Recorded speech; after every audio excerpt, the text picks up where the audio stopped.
Welcome to the Safety and Risk Success podcast with me, Christian Harris. I'm joined today by John Barnacle-Bowd of RS Group, who have recently put out their second annual health and safety survey. John and I delve into that and we talk about some of the key themes that came out of the survey and some of John's insights and reflections on those topics. And then we get into a real passion area for John and myself, which is about excellence, best practice, sharing, community, and how we can all strive to be better in this wonderful world of safety. So I'm sure you'll get a lot of enjoyment and insights from John in this episode. Hope you enjoy it. As always, if you do get value, we'd appreciate a share, a subscribe, and get as many people involved in this podcast as we can. Enjoy the episode. Cheers. Welcome to the Safety and Risk Success podcast with Christian Harris. We believe that proactive safety and risk management powers business performance.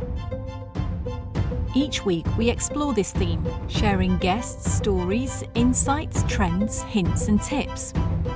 You can find us on all the major podcasting platforms, and video versions are available on YouTube. But for now, let's join the conversation with Christian. Thanks for joining me today, John. Always good to be here.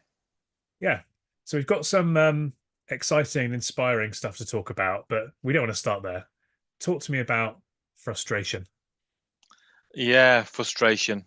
I think as a safety professional, you always want people to do the right thing. You always want leaders to follow what you're suggesting and following your advice, but it just gets frustrating when people don't. People do stupid things at times. People think they know better. And I think this is a word that typifies the life of a health and safety professional. It's probably frustration at one time or another, I think. Yeah, it's definitely difficult, isn't it, when you put your time and effort and energy into setting things up in a certain way, and then people just kind of, for whatever reason, decide that we'll do it differently. Yeah, and why not? Yeah, we've written loads of procedures, but we'll just do what we think is best. And people do things for the right reason, shifting priorities and stuff. They want to get the job done. Yeah, but it just causes frustration and more work for us, doesn't it? So, yeah. It does. Oh, the joys. So I thought we'd delve a bit into the report that you guys recently published. I think there was about 900 respondents. Would you start by just giving us a bit of background into that and kind of, what it is and how it's done and that kind of thing? Yeah, it's the second year we've done a health and safety report, and it's focusing mainly on PPE. So we now have a division within the business that looks after PPE specifically. RS Safety Solutions was historically Needlers and Liscombe's, but we acquired those businesses a couple of years ago.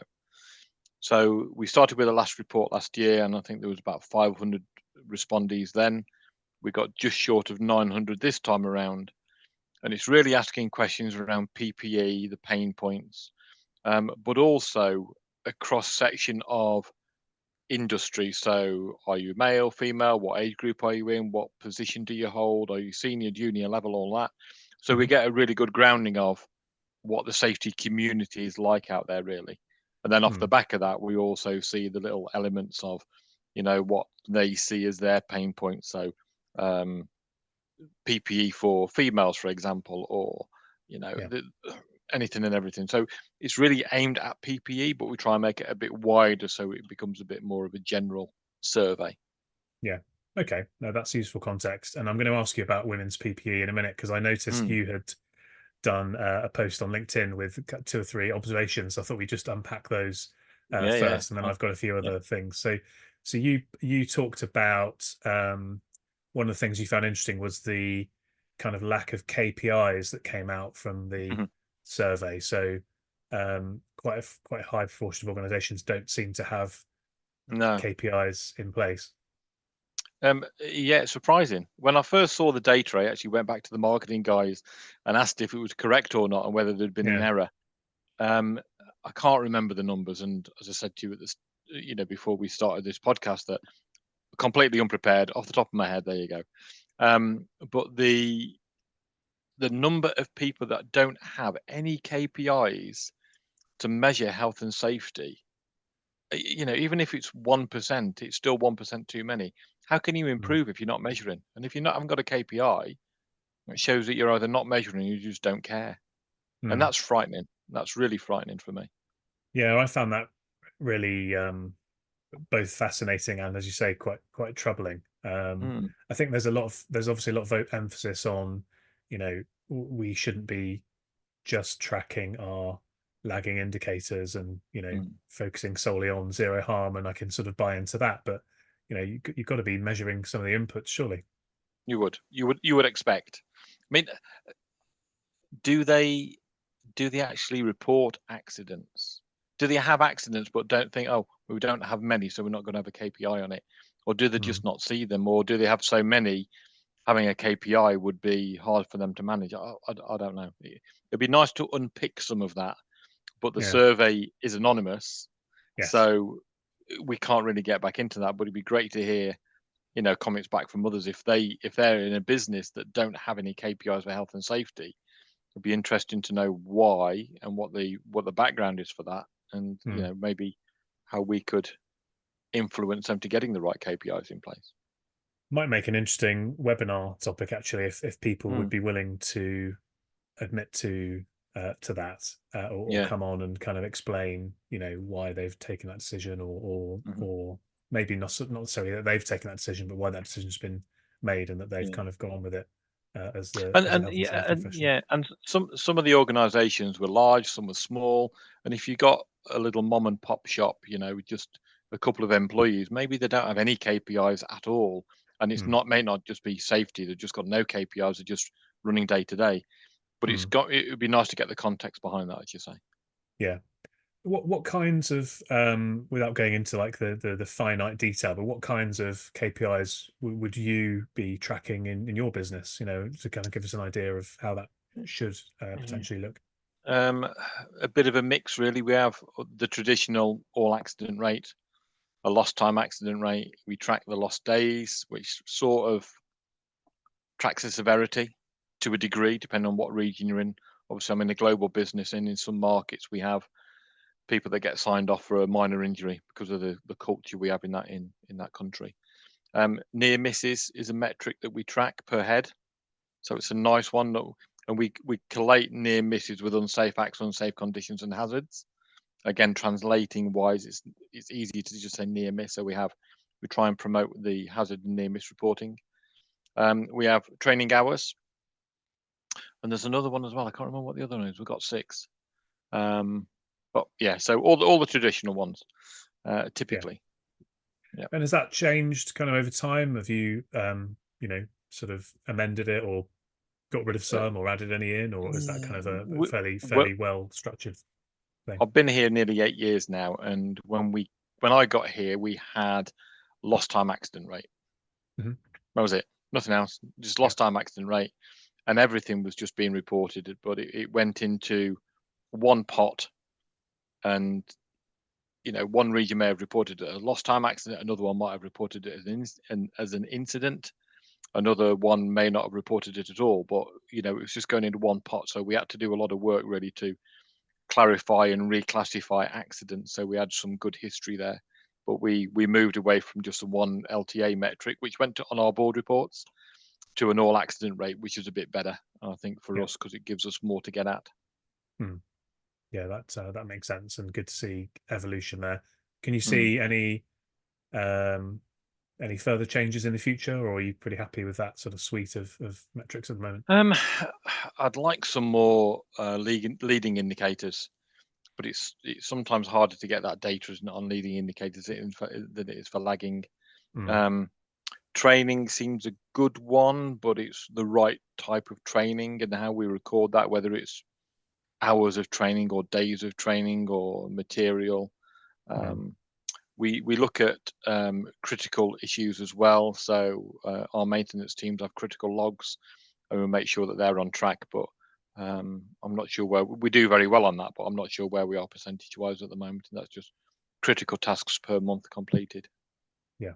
Okay. That will make sense.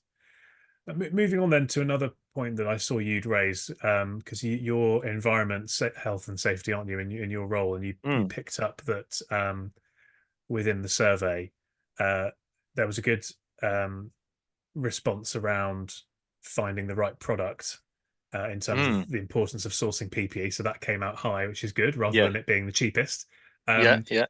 but I think there was a very, very low score, maybe even zero, for like considerations around being renewable and sustainable Mm. and so on. So just interested to get your thoughts on that. Yeah, the respondents, I think, in essence, they were interested in sustainable product, but when it came round to the purchasing decisions, the number was very low, as you say. I don't think it was quite zero. I think it might have been 1% of products or something that actually Right. got purchased had a sustainable badge on them as such. And we've Mm. done a lot of work recently with sustainable products within our S group. And there's a whole number of products now. I think 60,000. Don't quote me on that. Might have people looking at this saying, "Oh no, it's not 60,000." We've got a large number of our 750,000 product lines that are linked back to sustainable options. So Yeah. whether it's they've got from a reliable source, or it's recyclable, or whatever else it may be, and these are all accredited back to our supply chain, so we can actually see where they've come from. I'm no Mm. expert in that by any means, but I was with a guy yesterday that actually runs that team, and he's doing lots of work on that at the moment. So it is a good program, but I think we need to get over the hump of people thinking sustainable product is more expensive. Yeah.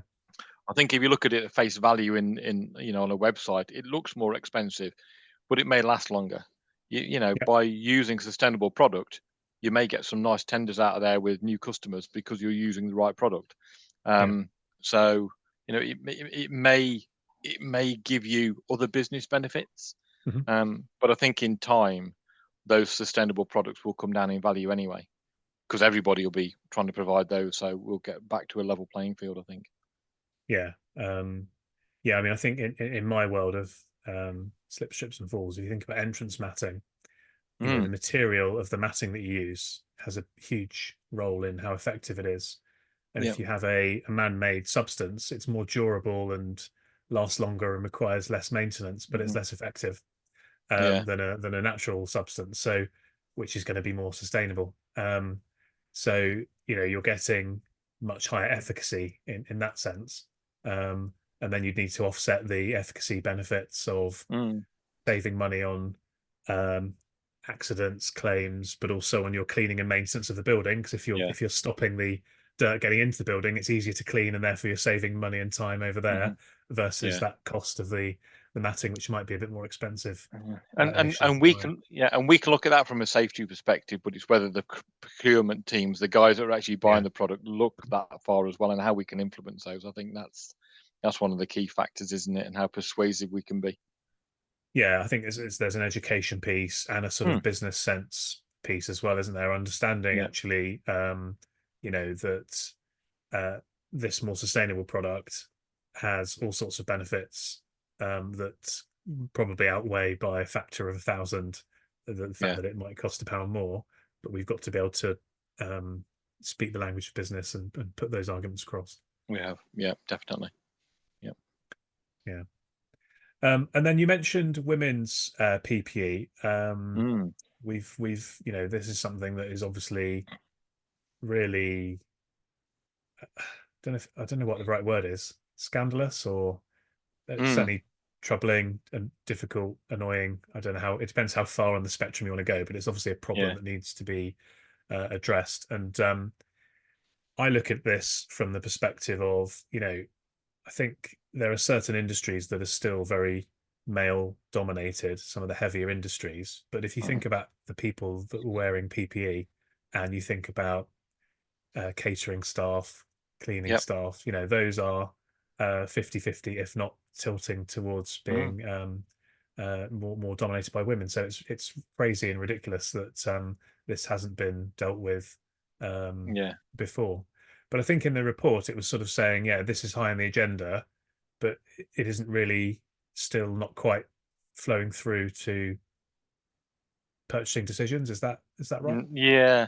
I think we can look at it in two ways, can't we? So you can get PPE in all different sizes, and just because you've got a female in the workplace doesn't necessarily mean that they'll need a small male's version.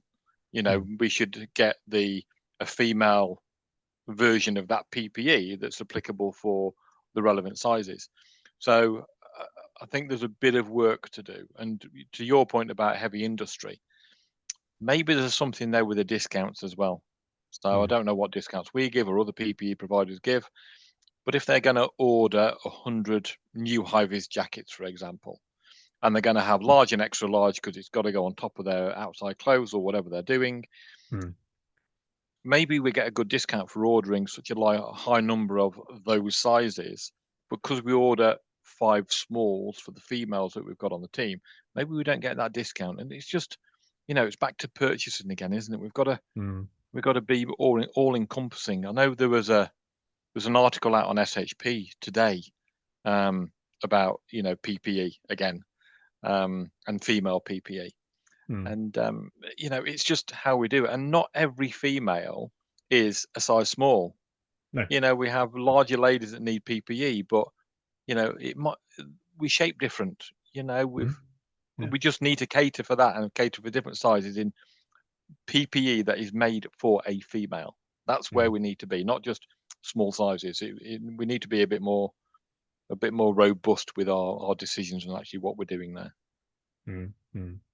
And it again comes back to the kind of influencing soft skills, Mm, commercial awareness of us yeah. as safety professionals, doesn't it? To try to make that change Mm, happen, because we yeah. know that, just with the sustainability argument, we know that there's a benefit there, but we've got to be able to Mm. get that point across. Yeah, and I've been doing safety for over 20 years. And was it ignored or just not thought about 15, 20 years ago? I've always had females in my team.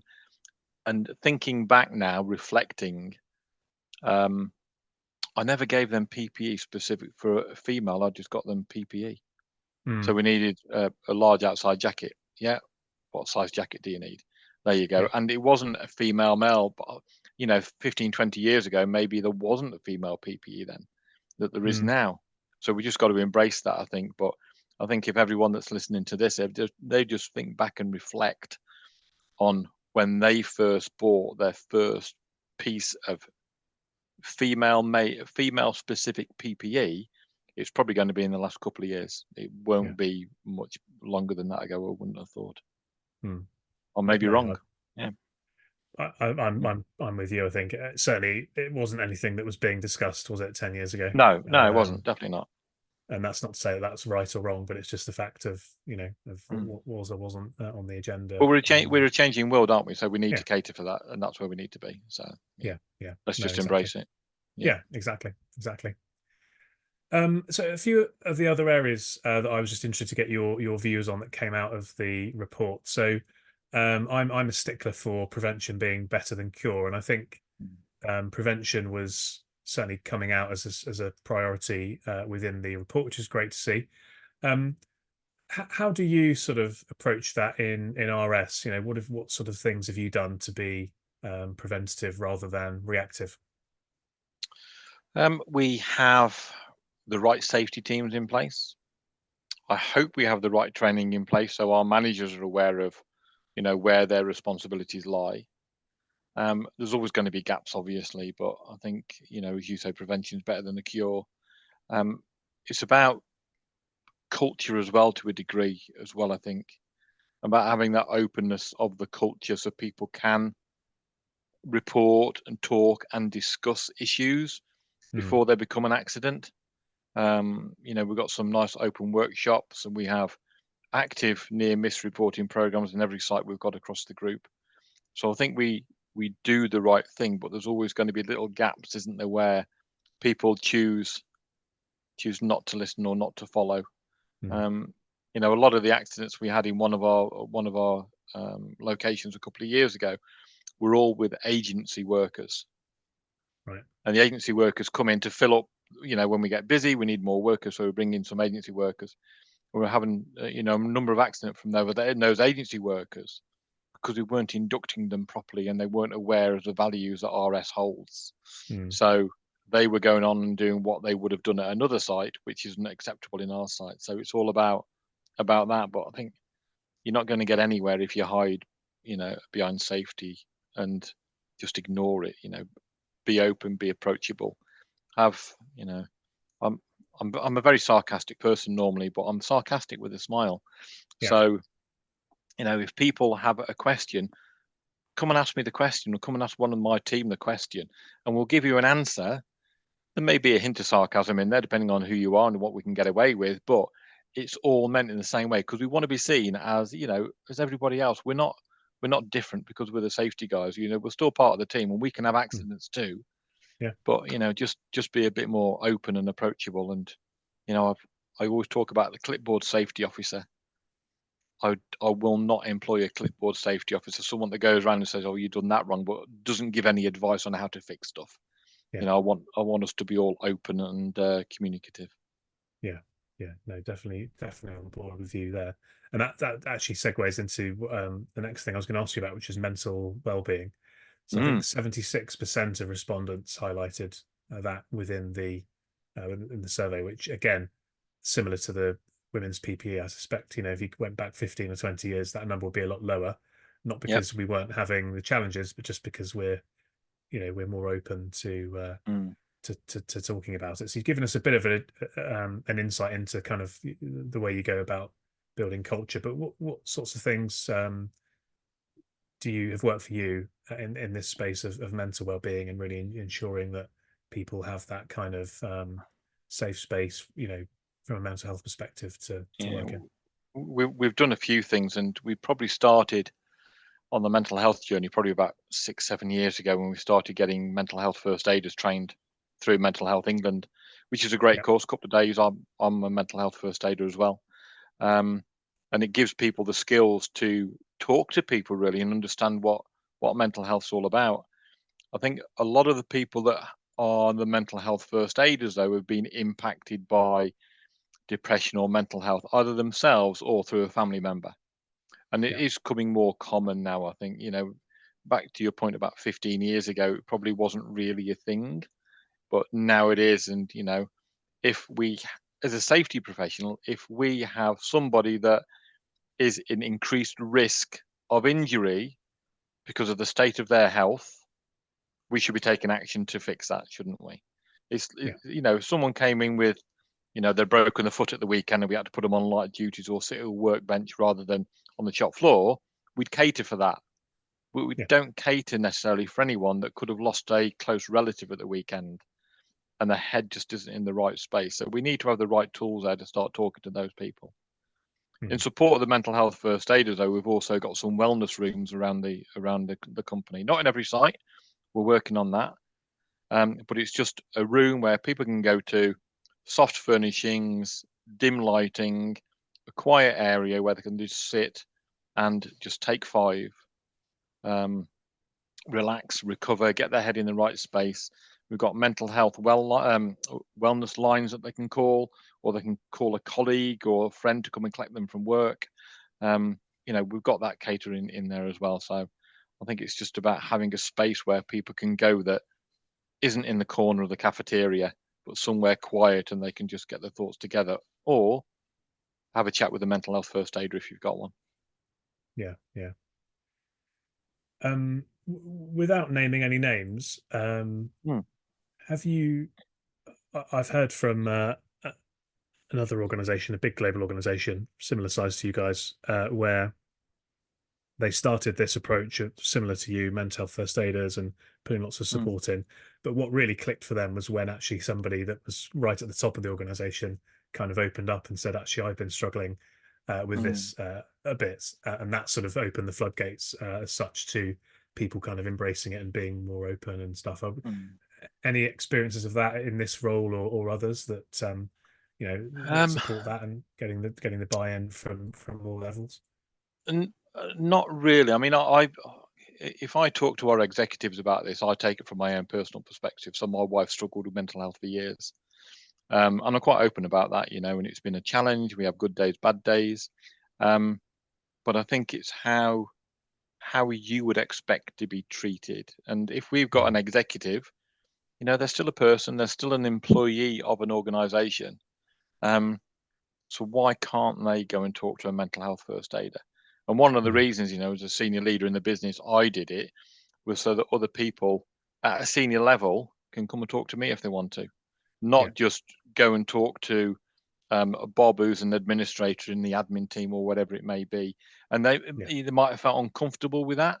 Yeah. So I'm not saying there's a peer relationship thing going on, but we need to have people at all levels trained so people feel comfortable talking to somebody, and they're not going to feel, I don't know, indebted to that person sometime, and like they owe them a favor because they helped them and they're at a lower grade or something like that. I just think we Yeah. need to be approachable, and it is a challenge. I mean, mental health is great or mental health first aid is great in the UK, Hmm. but the further from the UK you go, the less what's the word I'm looking for? The less people are willing to put their arms around it, because it might not be a Right. thing, or we can't get the training. So Mental Health England is very good, but we can't get a sister company in some markets to deliver the same type of training for us, Mm. which has been a bit of a challenge. But I think if you're a global business, there's stuff out there. We just got to find it, and drop me a note, and we can compare notes. That'll probably be a good way to Mm. create that community as such. Yeah. Yeah. And I definitely encourage that. And I guess the other thing to highlight there is, the UK, I think everyone knows, leads the world in terms of health and safety, driven by Mm, HC and legislation and all of this kind of stuff. But it's great to hear that we seem to be leading the world on the kind of mental health charge mm. as well. So we Yeah, should sort of there's a lot of reasons to be a bit down, particularly in election yeah, season about the yeah. country. But there's a couple of examples there where we seem to be doing a pretty good Mm. job. Yeah, agreed, agreed. So if we sort of move a little bit away from the survey then, and we're gonna we'll include the link to the survey in the show notes so people can just click there and they Mhm. can. I think you just have to Okay. fill in your name and email address and you Mhm. can sort of download it. But I'd encourage people to give that a read. Sorry. Um, I know that one of the areas that you've spoken about before is really around kind of striving for excellence, sharing and achieving best practice. So I thought we might Mhm. just sort of Yeah. go off in that kind of direction. Um, in the report, actually, one of the things that comes out is there's a kind of rising confidence in our capabilities, but there's some questions about competence. So just Mm. interested how you would sort of square that circle and any thoughts on how we might sort of address that balance really. I think there's a few bits, isn't there? I think if you're a successful health and safety person, you might get other stuff to do like environment or sustainability. And depending on what you studied, you might have a passion for health and safety. You might not have a passion for environment or Mm. sustainability, but because historically they've sort of merged them together, and some people get quality as well. I've been a triple hatter before with quality, safety, and environment. But now the sustainability piece is coming in. It's a bit, a lot of the things are the same, but there's a lot of finance related risks within sustainability. So look at CSRD and all the other acronyms I use. They're worse. Sustainability teams, I think, are worse for acronyms than health and safety teams. But Wow. there's a lot of reporting that goes on there, and it's to like a finance level reporting. And I'm no finance guy. I'm a health and safety guy. And when they start talking about all these different reports and acronyms and so on to do, I thought, yeah, I understand it. I understand that, we need solar panels and electric vehicles and the infrastructure around that, and I can help do that. I can do that bit. But when it comes to doing the reporting for CSRD and all the other ones like science-based targets and all that. That's not my bag. I'm not a professional in that. So, No. that's where we come. So I think when we're looking at going back to your point about competencies, people have got to be honest with what they are comfortable at doing, because some of this stuff now is big news. And if you're out there and you're putting out a sustainability report but you've got no background in sustainability, are you at risk of dropping your company in it, so to speak? I think Yeah. hold your hands up. Don't be frightened to say that it's not mine. If you want me to do it, fine, give me some training. Sustainability isn't environment. And health and Yeah. safety is massive. I saw a LinkedIn person the other day that I was just looking at, and they put themselves down as an environment health and safety expert. I was Right. thinking, oh, brilliant! But they've done 3 years worth of work in environment health and safety. Mm. And hopefully, people on this call we're all experts in elements of it. But to make the general statement of environment health and safety expert after 3 years, I think that's really brave. Mm. Because you specialize in slips trips, which is fantastic. So yeah, you're an expert in slips and trips, but are you an expert in all aspects of health and safety? It's No. very hard to say that, isn't it? But I Yeah. think if you want to be seen as an expert, get the training, get the right drive behind you, and get the company on board, because then they'll Yeah. keep you. Or someone else will come along and pay you more money. You can go to somewhere else and be happy. Yeah, it's one of those, isn't it? Yeah, and I think the point you made about kind of being overloaded with additional areas is Mm. a really valid one, and I do think that's something people struggle with, because it's hard to it's hard to say no to that, isn't it?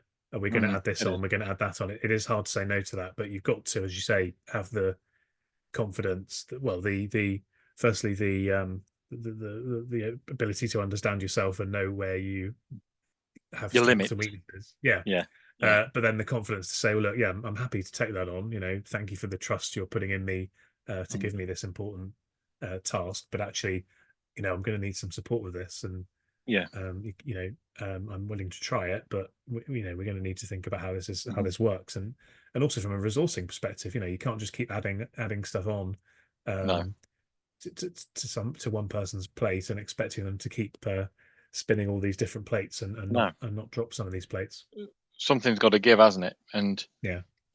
if you're more passionate about one aspect of your portfolio of jobs, you're probably going to be better at the one you're most passionate at. And if you're a health And and you'll safety guy, you gravitate. may always fall back to that point. So Yeah, yeah, yeah, and just you'll to watch out. But gravitate to that as well. Mm. yeah, I think it's about going back in time again, though, isn't it? It's much easier to learn now about new subjects. There's a Mm. whole load of stuff on the internet. Google sustainability, CSRD. Google that and have a read. It's a boring read, but have a read. But there's loads of stuff out there you can do, and you couldn't have done that to that degree 20 years ago. So it is easier to learn now, I think, but it's also easier to get overloaded because there's so much coming at you, and business is so busy now, isn't it? Everything's busy. It's going 100 miles an hour all the time. You Mm. don't have that the guy coming around with your post at 10 o'clock in the morning anymore. Your post is just constantly in your inbox all the time. So Yeah, yeah. it used to be the case that information was valuable. Hmm. So because information was kind of scarce, whereas now we're in a world where information is abundant, so you can find the answer Yeah. to any question pretty Hmm. much. So we've gone from kind of the value being in understanding and having the information to, I think, now the value being in let's Yeah. implement, let's get stuff done. So Hmm. we can all access the information, but the skill is kind of, right, how can we take that Yeah. information and actually do something of value Hmm. with it? So I think that's shifted Yeah. the way that we have to think about doing our jobs. There's also communities, isn't there, as well? I mean, we've got I chair a health and safety page on LinkedIn, and Environmental Health and Safety Professionals UK, or something it's called. Um, and we ask people questions on that, and we ask general questions out, but we don't get much response back. Now, it's not just us asking questions; other people must ask questions as well. So why don't people just ask questions on LinkedIn? We've got a massive network of safety professionals Mm. across the globe that we can just pick up and talk to, lose our egos, and then just, we want help, just ask a question. You don't know everything, it's impossible, but you might have someone that's sitting even 2 miles away that knows exactly what you're looking for. Meet up and have a coffee, just have a chat. It's that's the only way we can make our health and safety community stronger, I think, by sharing best practice and talking a bit more. Yeah.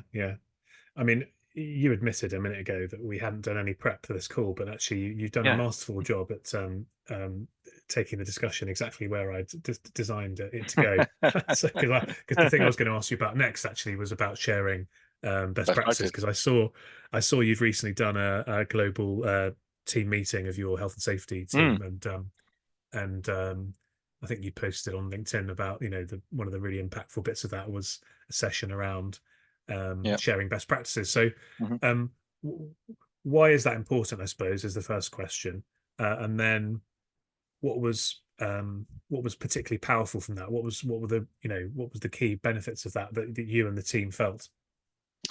There's a couple of bits actually. When we were setting up the agenda, we talk about best practices all the time anyway. So my EMEA health and safety manager, she chairs a best practice session for her EMEA locations. They don't report to her. We're a matrix organization. She has no direct reports, but she has a network of safety and environmental coordinators out in the network, and she chairs that every quarter. We had on last week actually, or maybe this week, I can't remember.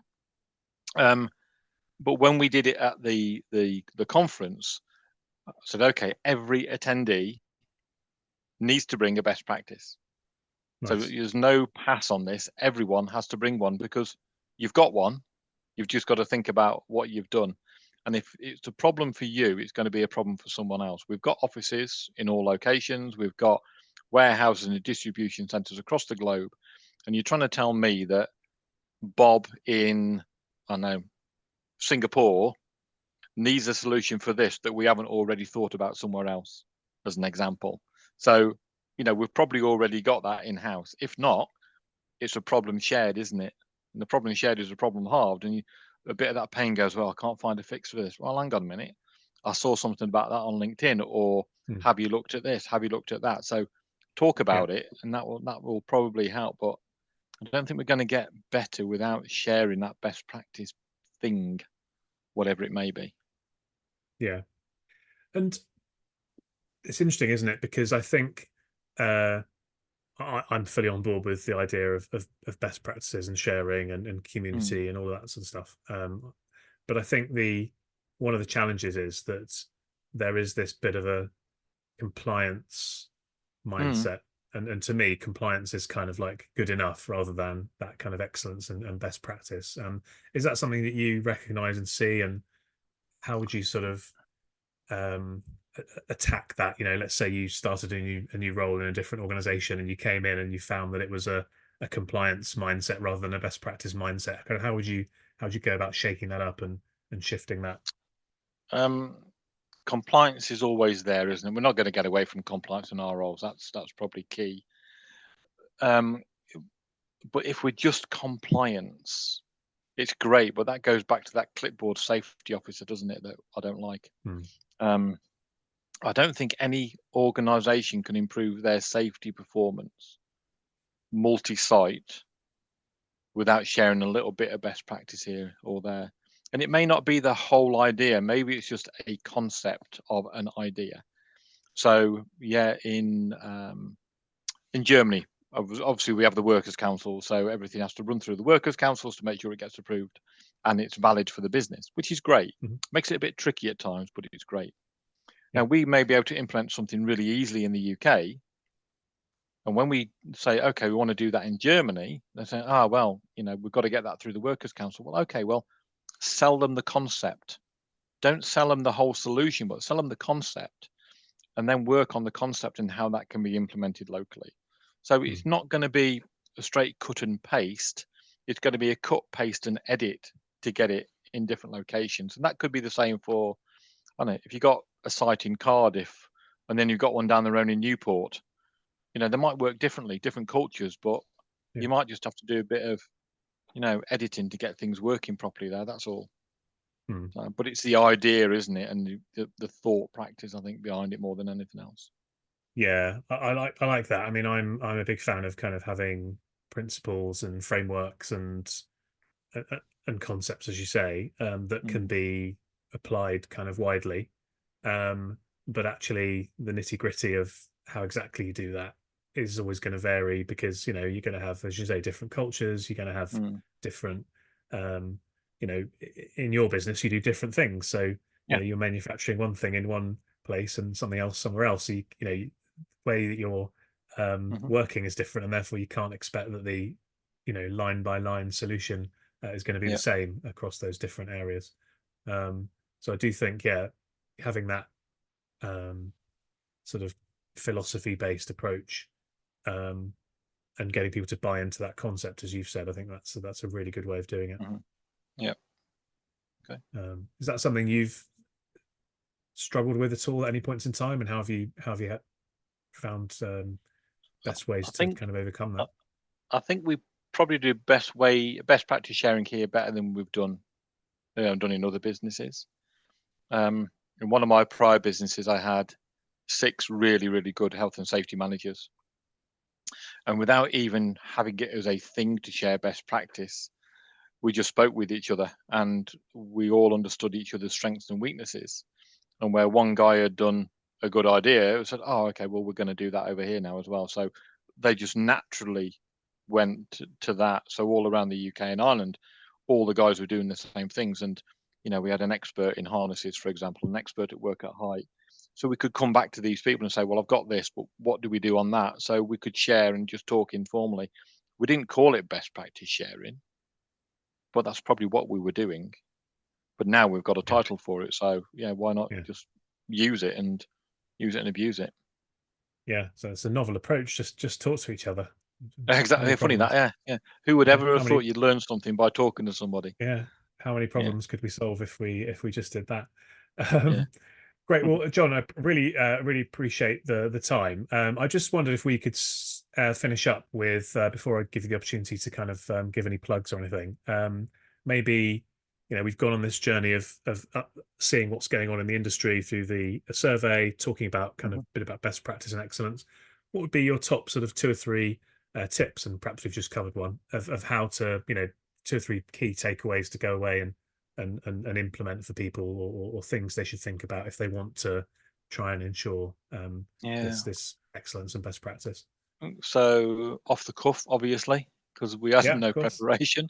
Um, I would say talk to each other, try and grow a community yourselves, talk to people on LinkedIn, um, go to conferences, go to Excel down in London in December. I think that's a big Yeah, network event down there. That we have these all the time and they're free to go. Just try and get the time away from work. Speak to your boss and try and get there and just go and look what's out there. Talk to like-minded people. yeah, I think the one of the issues for me, I think, really is probably how we keep our industry running. Health and safety isn't sexy.